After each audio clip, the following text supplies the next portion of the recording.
Hello students, welcome to my YouTube channel Home Education. Today I am going to give detailed Hindi summary of The Sound of Music part first. Okay, listen this video and watch this video very carefully and attentively. तो students मेरे इस पूरे video को सुनते हुए आप मेरे channel home education को सब्सक्राइब कर लें ताकि आपको इंग्लिश लिटरेचर और ग्रामर के ढेर सारे वीडियो प्राप्त हो सकें। तो स्टूडेंट्स आपका जो बिहाइव बुक का लेसन 2 है जिसका नाम है साउंड ऑफ म्यूजिक, इसमें 2 पार्ट हैं। दोनों पार्ट संगीतकारों के बारे में हैं। पहला पार्ट है इवलिन ग्लिनी के बारे में, जो एक लड़की के बारे में है। यह म्यूजिशियन थी, ये एक परकशनिस्ट थी। और दूसरा पार्ट जो है बिस्मिल्लाह खान के बारे में है, ये भी एक म्यूजिशियन थे और वह शहनाई बजाने में एक्सपर्ट थे। He was playing flute. ठीक है, तो मैं आपको पार्ट फर्स्ट बताने जा रहा हूँ। बहुत ध्यान से एक एक शब्दों को सुनिए।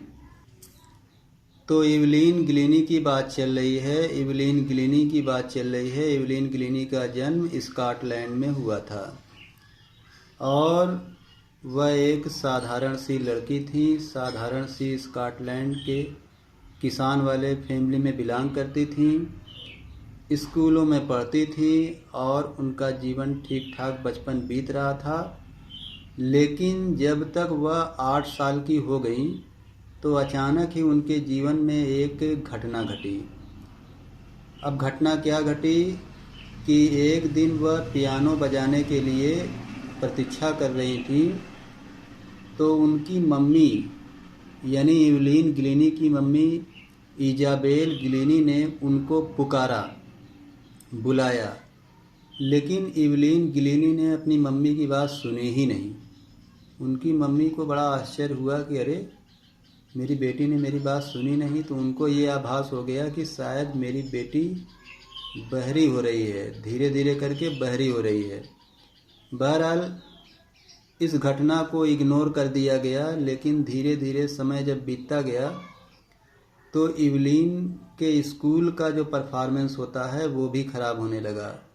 वह स्कूल में पुअर परफॉर्मेंस करने लगी, उनके अंक कम होने लगे, क्लास में कम सुनने की वजह से बहुत बुरा असर पड़ने लगा। उनकी हेड टीचर ने उनके पेरेंट्स को बुलाया, इस बात की शिकायत किया और उन्हें सलाह दिया कि किसी स्पेशलिस्ट को ले जाकर इवलिन ग्लिनी को दिखाएं।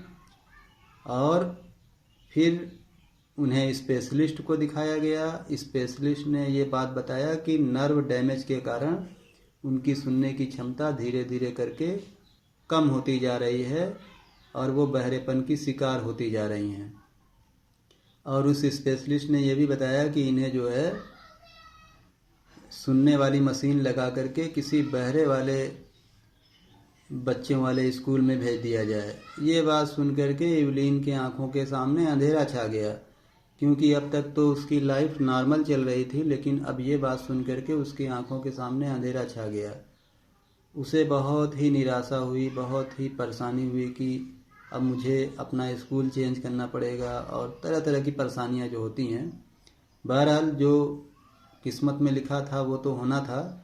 लेकिन इवलिन ग्लिनी एक महत्वाकांक्षी लड़की थी। वह म्यूजिक में बहुत ही इंटरेस्ट लेती थी। वह एक म्यूजिशियन बनना चाहती थी। तो बचपन से ही उनका म्यूजिक में इंटरेस्ट था। जब वो 16 साल की हुई तो उन्होंने जो है एक आर्केस्ट्रा की जो आर्केस्ट्रल टीम होती है, उस आर्केस्ट्रल टीम के साथ उन्होंने यूके का भ्रमण किया था और उन्होंने बहुत ही अच्छा परफॉर्मेंस दिया था अपनी टीम के साथ। फिर जब इवलिन ग्लिनी 17 साल की हुई तो वो जो है रॉयल एकेडमी ऑफ लंदन, जो कि संगीत सिखाने का एक बहुत बड़ा स्कूल था, वो इवलिन वहाँ पे जाना चाहती थी। वो वहाँ पर गई। वहाँ पर कई टीचर थे। अधिकतर टीचर ने इवलिन ग्लिनी को इग्नोर किया, उन्हें हतोत्साहित किया। लेकिन एक तबला वादक थे जिनका नाम था रॉन फॉर्ब्स।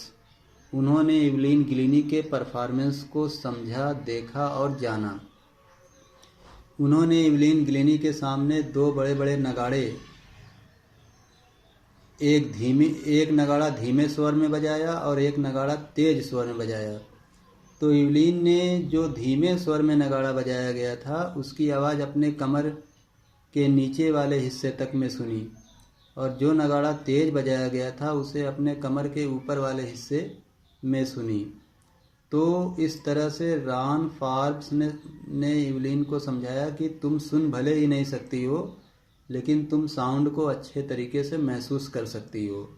और फिर यहीं से इवलिन की तरक्की का रास्ता खुल गया और वह म्यूजिक में धीरे धीरे करके अपना इंटरेस्ट बढ़ाती गई और उसे कई प्रकार के अवार्ड भी मिले, जिनको मैं आगे चल के बताऊँगा। कुछ विशेष अवार्ड भी इनको मिले। इनका परफॉर्मेंस धीरे धीरे चलता गया। इन्होंने ऑर्केस्ट्रल परफॉर्मेंस तो किया ही था, इन्होंने सोलो परफॉर्मेंस भी किया, यानी अकेले म्यूजिक को बजाया। इवलिन गिलिनी के लिए एक लकड़ी का प्लेटफॉर्म बनाया जाता था। वहाँ पर जाकर के नंगे पैर जाकर के वो तबला बजाती थी, नगाड़ा बजाती थी, और जब वो नगाड़ा या तबला बजाती थी तो वाइब्रेशन की आवाज़ उनके पैरों में से होते हुए उनके पूरे शरीर में पहुंचती थी, और उसी कंपन के अनुसार वो नगाड़ा या तबला बजाती ही रहती थी। और लोग ये बात को देख करके बहुत ही खुश होते थे, एक्साइटेड होते थे कि एक ना सुनने वाली लड़की इतना अच्छा तबला या नगाड़ा कैसे बजा सकती है। लोग बिल्कुल सुन करके आश्चर्य भी होते थे और प्रेरणा भी लेते थे। इवलिन ये मानती है कि म्यूजिक वो भले नहीं सुन सकती है, लेकिन म्यूजिक वो अपने स्किन में, अपने बालों में, अपने गालों में, गाल की हड्डियों में, अपने पूरे शरीर में वो म्यूजिक को महसूस कर सकती थी, और इसीलिए वो बहुत सफलतापूर्वक म्यूजिक को बजाती थी। इवलिन ने सभी का मनोरंजन अपने म्यूजिक से किया, लोग उससे बहुत खुश होते थे। इसके अतिरिक्त इवलिन जो है हॉस्पिटल के मरीजों के लिए और जेल के कैदियों के लिए निःशुल्क म्यूजिक का परफॉर्मेंस करती थी। उसने सबको खुश किया। और इवलिन गिलिनी नए नए संगीत सीखने वाले बच्चों को भी म्यूजिक सीखने की प्रेरणा देती थी, उन्हें ट्यूशन देती थी।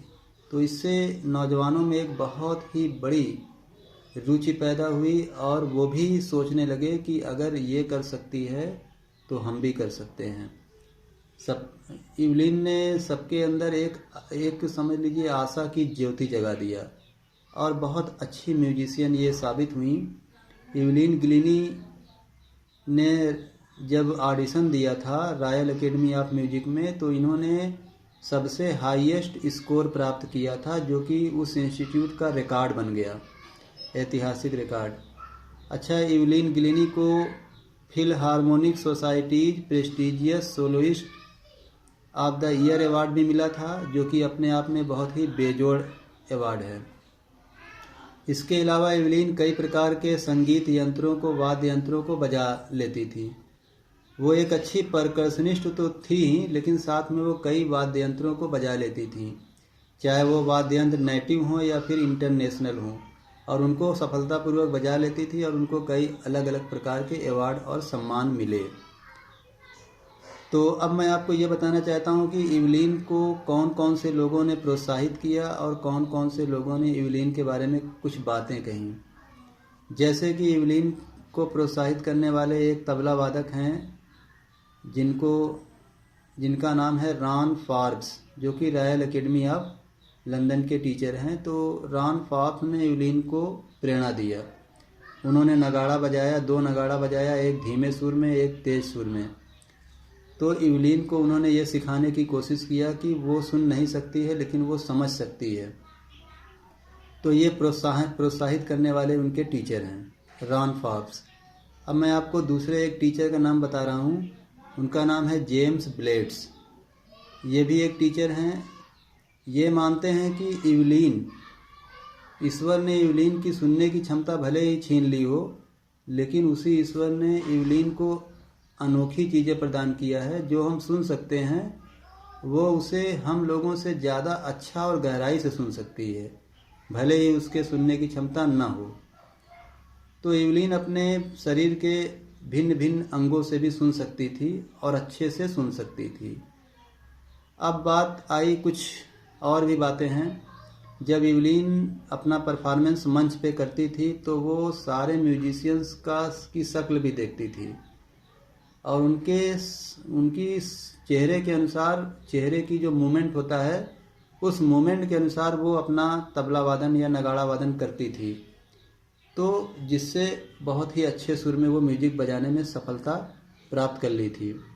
बहुत बड़े मूंछ या दाढ़ी वाले इंसान को देखने में उसे प्रॉब्लम होती थी, क्योंकि पूरा चेहरा, बहुत बड़ी मूंछ या दाढ़ी होने के कारण पूरा चेहरा जो है दिखता नहीं है, इसलिए उसे ट्रबल होती थी। ये बात वो बताकर हंसती भी है।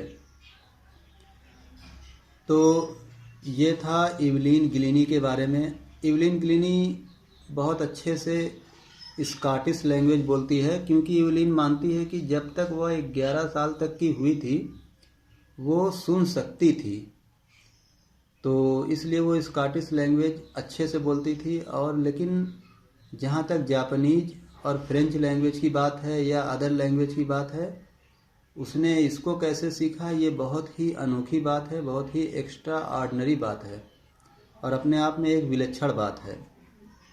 तो ये जो है इवलिन गिलिनी की कहानी थी। आप लोगों को इवलिन गिलिनी की ये कहानी कैसी लगी, इसे आप बहुत ध्यान से सुनिएगा और इसे आप शेयर भी करिएगा, इस पर आप अपनी प्रतिक्रिया भी करिएगा। ओके, थैंक यू, जय हिंद।